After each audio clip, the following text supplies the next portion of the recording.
అందరికీ నమస్కారం. నా పేరు Krishna Yadav, NTR fans state convener. Monish, Rajesh, Nani, Kireeti, Hemanth, Kishore, Yogi ఈ ప్రెస్ మీట్ పెట్టడానికి కారణం, గత 4 రోజులుగా రా ఎన్టీఆర్ ఫ్యాన్స్ అని సోషల్ మీడియాలో, టీవీల్లో వస్తున్న వార్తలు చూస్తూ ఉన్నాం. మేమేదో సేవా కార్యక్రమం అనుకున్నాం. అది మామూలుగా ఈ విధంగా సేవా కార్యక్రమాలు ఎన్టీఆర్ గారికి కొన్ని లక్షల్లో ఉంటారు, వెబ్సైట్లు పెట్టుకొని వాళ్ళ శక్తి కొద్దీ వాళ్ళు చేసుకుంటూ, చిన్న చిన్న విలేజ్ల్లో కూడా ఉంటారు, వాళ్ళ శక్తి కొద్దీ వాళ్ళు చేసుకుంటూ.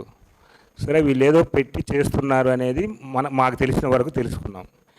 ఇది అటు ఇటు పోయి రాజకీయాలకు అది ఇది అని దాని చుట్టూ తిప్పేసి హీరో గారి గౌరవ ప్రతిష్టలకు భంగం కలిగిస్తూ, ఎన్టీఆర్ అభిమానుల మనోభావాలు దెబ్బతీస్తూ పోతూ ఉండే కొద్దీ రాత్రి మాకు కొద్దిగా డౌట్ వచ్చి ఎంక్వైరీ చేసుకోవడం జరిగింది.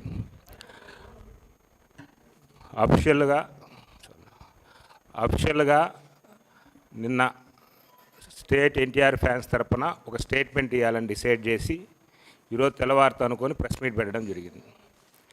మేము చెప్పడం ఏంటంటే, రా ఎన్టీఆర్ ఫ్యాన్స్కి, ఎన్టీఆర్ ఫ్యాన్స్కి ఎటువంటి సంబంధం లేదు. ఇది అఫిషియల్గా చెప్తున్న మాట. ఎన్టీఆర్ ఫ్యాన్స్ తరపున వాళ్ళు ఏదో సేవా కార్యక్రమాలను పెట్టుకోవచ్చు, ఎన్టీఆర్ పేరు కూడా పెట్టుకోవచ్చు, దాంట్లో తప్పులే. వాళ్ళ సేవా కార్యక్రమాలు ఎన్నైనా చేసుకోవచ్చు.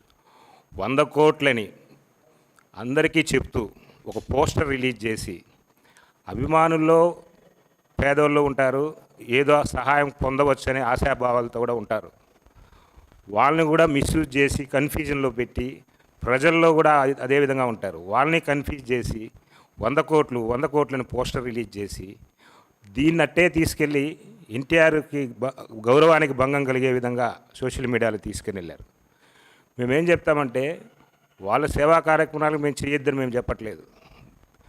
సేమ్ టైం అభిమానుల మనోభావాలు గౌరవిస్తూ ఎన్టీఆర్ అభిమాని అంటున్నారు వాళ్ళు.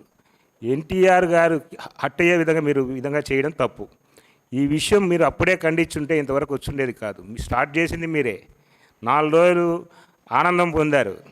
అది ఎందుకు చేశారో ఏమో మాకు తెలియదు. మేము తేరుకునే లోపల 4 రోజులు అయిపోయింది. వీళ్ళు చెప్తారేమో, వీళ్ళే స్టేట్మెంట్ ఇస్తారేమో, వీళ్ళే కదా దీనికి ఆద్యం పోశారు. దీని గురించి మాకేం తెలియదు. అఫిషియల్గా ఎన్టీఆర్ ఫ్యాన్స్ ఊరికి ఏమీ తెలియదు. వాళ్ళు బయట నుంచి వచ్చి ఏదో ప్రెస్ మీట్ అన్నారు, ఏదో మేము కూడా ఏదో సేవా కార్యక్రమం చేస్తారులే, ఇది మామూలులే అనేసి మేము గుమ్మన అయిపోయినాం.